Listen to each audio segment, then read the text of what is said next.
एक व्यक्ति ने जय कृष्णमूर्ति से संबंधों के खोखलेपन के बारे में पूछा।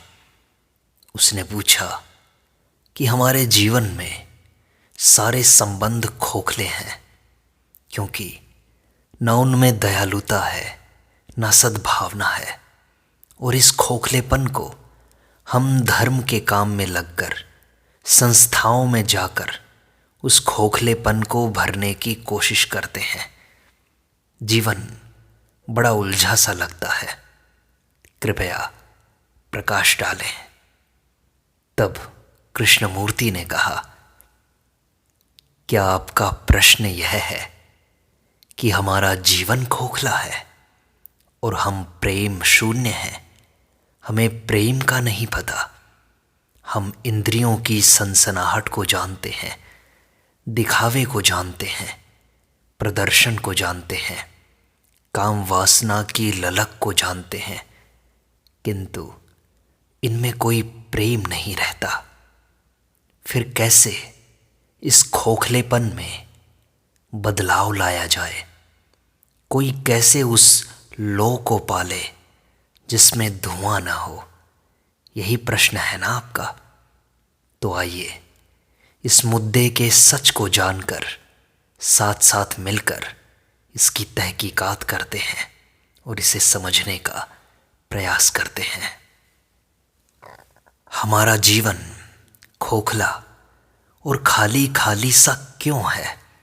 हालांकि हम बड़े सक्रिय रहते हैं, किताबें लिखने में लगे रहते हैं, सिनेमा जाते हैं, खेल खेलते हैं, प्रेम करते हैं, काम पर जाते हैं, फिर भी हमारा जीवन खाली खाली सा, उबाऊ और एक नीरस दिनचर्या बनकर रह गया है।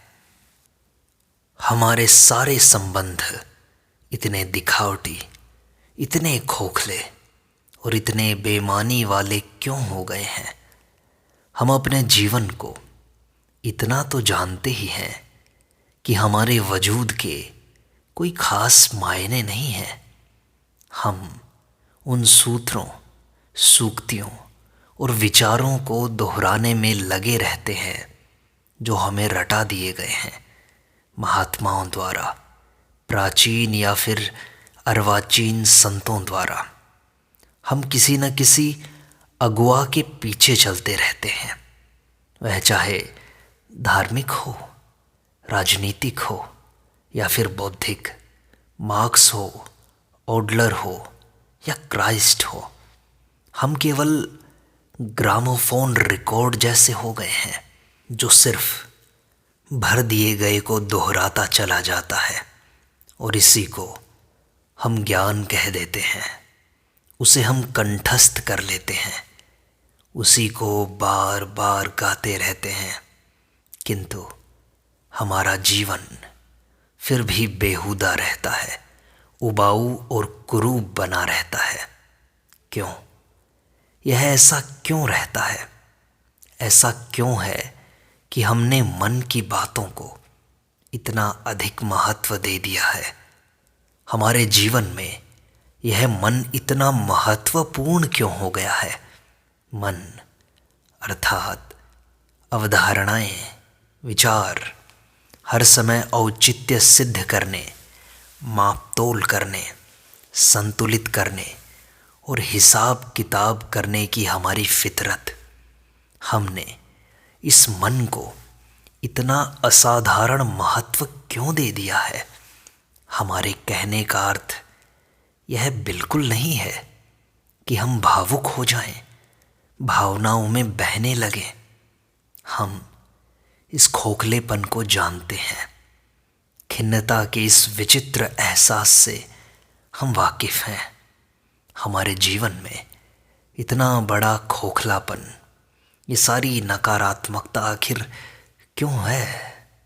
निश्चित रूप से इसे हम केवल तभी समझ सकते हैं जब हम अपने रिश्तों में सजग रहकर, उनसे अवगत रहकर इसे देखेंगे। हमारे संबंधों में दरअसल हो क्या रहा है? क्या हमारे संबंध बस अपने ही बारे में सोचते रहने तक ही सीमित हैं? क्या मन की हर गतिविधि को खुद को बचाने, अपनी सुरक्षा चाहने और खुद को दूसरों से अलग समझने की प्रक्रिया भर नहीं हो गई है? क्या ऐसा नहीं है कि हमारी सोच बस खुद को अलग समझने की प्रक्रिया बनी रहती है? भले ही हम उसे सबके लिए सोचने का नाम दे देते हों, अपने जीवन में हम जो कुछ करते हैं, क्या वह खुद को अपने ही खोल में बंद किए रहने की प्रक्रिया नहीं है?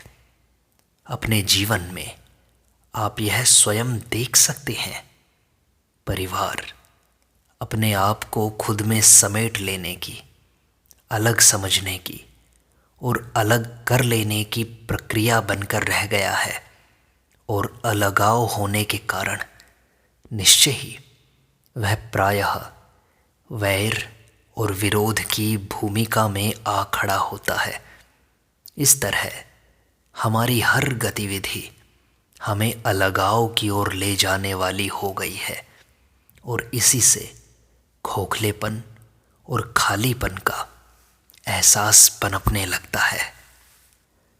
और खोखला या खाली होने के कारण ही तो हम इसे भरने की कोशिश करने लगते हैं, रेडियो से, शोरगुल से, चपर चपर से, गप्पे मारने से, पढ़ने से, ज्ञान अर्जित करने से, नाम व पैसा कमाने से और सामाजिक हस्ती बन जाने जैसी अनेक बातों से।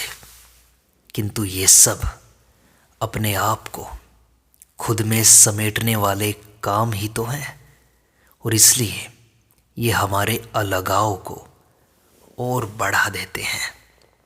तभी तो अधिकांश लोगों के लिए जीवन अलगाव की, नकारने की, प्रतिरोध की और किसी ढर्रे पर चलने की एक प्रक्रिया मात्र रह गया है।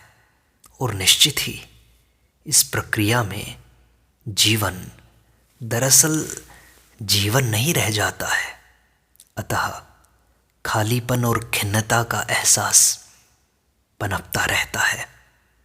वास्तव में किसी को प्रेम करने का अर्थ है उसके साथ कम्युनियन में रहना, किसी विशेष स्तर पर नहीं बल्कि पूरी तरह से, समग्र रूप से, अबाध रूप से। किंतु हम ऐसे प्रेम को जानते नहीं हैं। प्रेम को तो हम अनुभूति के रूप में जानते हैं। मेरे बच्चे, मेरी पत्नी, मेरी संपत्ति, मेरा ज्ञान, मेरी उपलब्धियां। किंतु ये सब भी तो खुद को अपने ही खोल में बंद कर लेने वाली बातें ही तो हैं। हर दिशा में हमारा जीवन अलगाव की ओर ले जाने वाला हो गया है। यह खुद को अपने ही खोल में बंद कर लेने वाले विचारों को और भावनाओं को इकट्ठा करके एक प्रवाह बन गया है, और इसलिए दूसरों से हमारा गहरे में संस्पर्श, संपर्क कभी कभार ही हो पाता है। तभी तो यह समस्या इतने विकराल रूप में खड़ी है। तो यह है हमारे जीवन का असली रूप, मान सम्मान, कब्जा, अधिकार और खालीपन। तो प्रश्न है कि इससे पार कैसे जाएं? इस अकेलेपन से, इस खालीपन से, इस आधे अधूरेपन से, इस आंतरिक विपन्नता से कैसे लड़ें? कैसे इससे छूट जाएं? मुझे लगता है कि अधिकांश लोग ऐसा चाहते ही नहीं हैं। अधिकतर लोग जैसे हैं उसी में संतुष्ट रहना चाहते हैं। किसी नई चीज़ को जानना, खोजना हमें बड़ा उकता देने वाला काम लगता है, बेबसी का काम लगता है। इसलिए हम जैसे हैं वैसे ही बने रहना पसंद करते हैं। और वास्तविक समस्या यही है। हमने कई तरह के कवच पहन लिए हैं। हमने अपने चारों तरफ दीवारें खड़ी कर ली हैं जिनसे हम संतुष्ट हैं, निश्चिंत हैं। किंतु कभी कभी दीवार के पार से कोई फुसफुसाहट, कोई भूचाल, कोई उथल पुथल या कोई विक्षोभ आता भी है तो हम उस पर जल्दी से मिट्टी डाल देते हैं। इस तरह अधिकतर हम लोग खुद को अपने ही खोल में बंद कर लेने की प्रक्रिया से बाहर आना ही नहीं चाहते हैं। हम तो बस उसका विकल्प तलाशते रहते हैं तरह तरह से। हमारा असंतोष बिल्कुल सतही रहता है। हम एक से एक नई चीज़ तलाशते रहते हैं जो हमें संतुष्टि दे सके, एक नई सुरक्षा दे सके, खुद को बचाने का एक नया तरीका दे सके। किंतु यह भी तो अपने को अलग करने की प्रक्रिया ही तो है।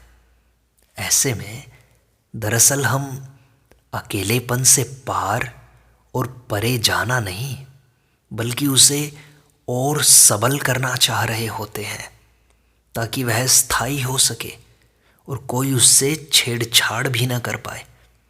ऐसे बहुत कम लोग हैं जो इससे बाहर निकल जाना चाहते हैं और देखना चाहते हैं कि इस खालीपन और अकेलेपन के पार, इसके परे क्या है।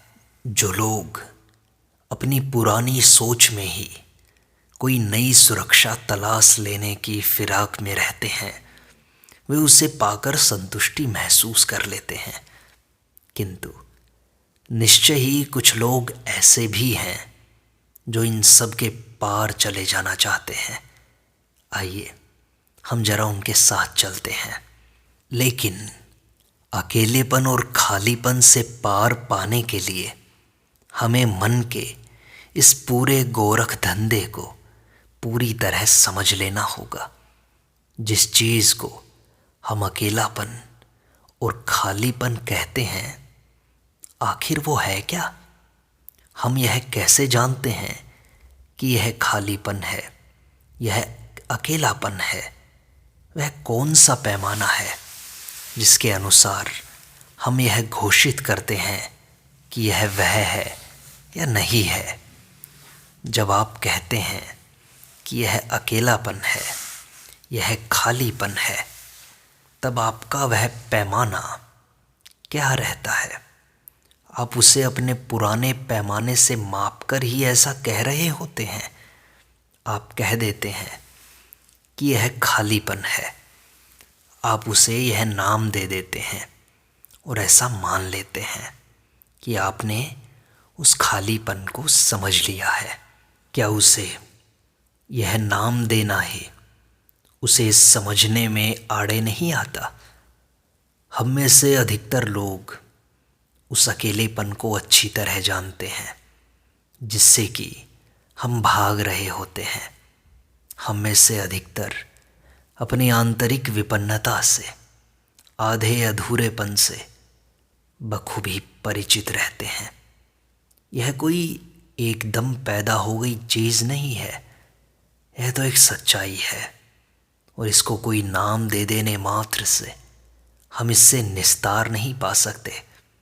उसका वास तो वहाँ बना रहता है। तो हम कैसे जाने हैं कि इसके अंदर है क्या? हम इसकी प्रकृति को, इसकी फितरत को कैसे जानें? क्या इसे कोई नाम दे देने से आप इसके बारे में कुछ जान पाते हैं? क्या मुझे किसी नाम से बुलाने से आप मुझे जान गए होते हैं? आप मुझे तभी जान सकते हैं जब आप मेरा अवलोकन करते हैं, मेरे संपर्क में मेरे साथ रहते हैं। किंतु मेरा कोई नाम रख देने से, यह कह देने से कि मैं ऐसा हूँ वैसा हूँ, आपका मेरे साथ होने वाला संपर्क, समागम वहीं थम जाता है। इसी तरह जिस चीज़ को मैं अकेलापन कह दे रहा हूँ, उसकी प्रकृति और फितरत जानने के लिए मेरा उसके साथ संपर्क होना आवश्यक है। किंतु संपर्क तब संभव नहीं रह पाता है जब आप उसका कोई नाम रख देते हैं।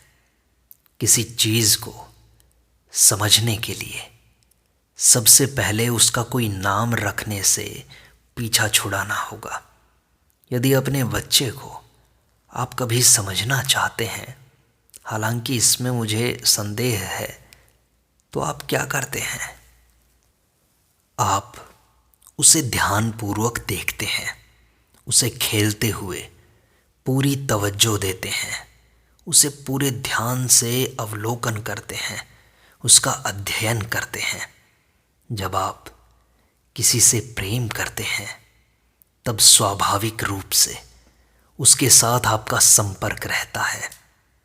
किंतु प्रेम कोई एक शब्द, कोई एक नाम या कोई एक विचार नहीं है। जिस चीज़ को आप अकेलापन कहते हैं उसे आप प्रेम नहीं कर सकते, क्योंकि आप उसे पूरी तरह जानते तक नहीं हैं। आप तो उसे एक घबराहट के साथ, एक भय के साथ देखते हैं, किंतु वह भय खुद उसका नहीं होता, बल्कि किसी और चीज़ का होता है। आपने कभी अकेलेपन के बारे में सोचा ही नहीं है, क्योंकि आप वाकई नहीं जानते कि यह होता क्या है। मुस्कुराइए नहीं, यह कोई तर्क या चातुर्य नहीं है, बल्कि बातचीत के दौरान ही इस चीज़ को महसूस कीजिए, तभी आप इसका अर्थ और महत्व समझ पाएंगे। इस तरह जिसे हम खालीपन वाला एहसास कहते हैं, वह दरअसल अपने आप को अलगाव में रखने का सिलसिला है। और यह सिलसिला हमारे दिन प्रतिदिन के संबंधों की उपज होता है, क्योंकि संबंधों में चाहे अनचाहे हम अलगाव ही चाह रहे होते हैं। आप अपनी संपत्ति के, अपनी पत्नी के या पति के, अपने बच्चों के एकमात्र मालिक बन जाना चाहते हैं। आप उस वस्तु या व्यक्ति पर मेरे का ठप्पा लगाए रखना चाहते हैं, जिसका सीधा सीधा अर्थ है उस पर आपका एक छत्र राज। यह एक छत्र राज या अलगाव का अनवरत प्रयास हमें अवश्य ही अकेलेपन की ओर ले जाने वाला होता है। और चूंकि अकेलेपन में तो कोई रह ही नहीं सकता, अतः यहाँ दुविधा पैदा हो जाती है। और फिर उस दुविधा से पिंड छुड़ाने के लिए हम पलायन का रास्ता पकड़ते हैं। हमारी सोच में आने वाला पलायन का कोई तरीका, चाहे वह सामाजिक कार्यों में रम जाना हो, मदिरा पान करना हो, ईश्वर के पीछे पड़ना हो, पूजा करना हो, कर्मकांड या परंपरागत रीति रिवाजों में लिप्त हो जाना हो, नाच गाना हो, या कोई भी मन को बहलाने वाला काम हो, इनमें कोई अंतर नहीं है। किंतु यदि हम अपने दैनिक जीवन में दुविधा से पलायन करने की इस प्रक्रिया को पूरी तरह से देख लें और इससे पार व परे जाना चाहें, तो हमें संबंधों को समझना होगा। मन जब किसी भी तरकीब का सहारा लेकर पलायन न कर रहा हो, केवल तभी उसके लिए उस चीज़ के साथ सीधे सीधे संपर्क में होना संभव है, जिसे हम अकेलापन कहते हैं, एकाकीपन। किंतु किसी चीज़ के साथ संपर्क में होने के लिए आवश्यक है कि उसके प्रति आपका स्नेह हो, प्रेम हो। दूसरे शब्दों में, किसी चीज़ को समझने के लिए उससे आपका प्रेम होना परम आवश्यक है। प्रेम ही एकमात्र आमूल परिवर्तन है। किंतु प्रेम कोई सिद्धांत नहीं है और न ही यह कोई अवधारणा है। यह किसी ग्रंथ का या किसी सामाजिक तौर तरीके का अनुसरण करना भी नहीं है। अतः इस समस्या का समाधान किसी मत सिद्धांत में मिलने वाला नहीं है। वह तो अलगाव को और बढ़ा देगा। इसका समाधान तो केवल तभी संभव है जब विचारों का पुलिंदा, यह मन, अकेलेपन से पलायन करने की जुगत में ना लगा हो। पलायन करना तो अकेलेपन की ओर ही दौड़ना है। और इस प्रसंग का सत्य यह है कि संपर्क तभी संभव है जब प्रेम हो, और केवल तभी इस अकेलेपन की समस्या का निवारण हो पाता है।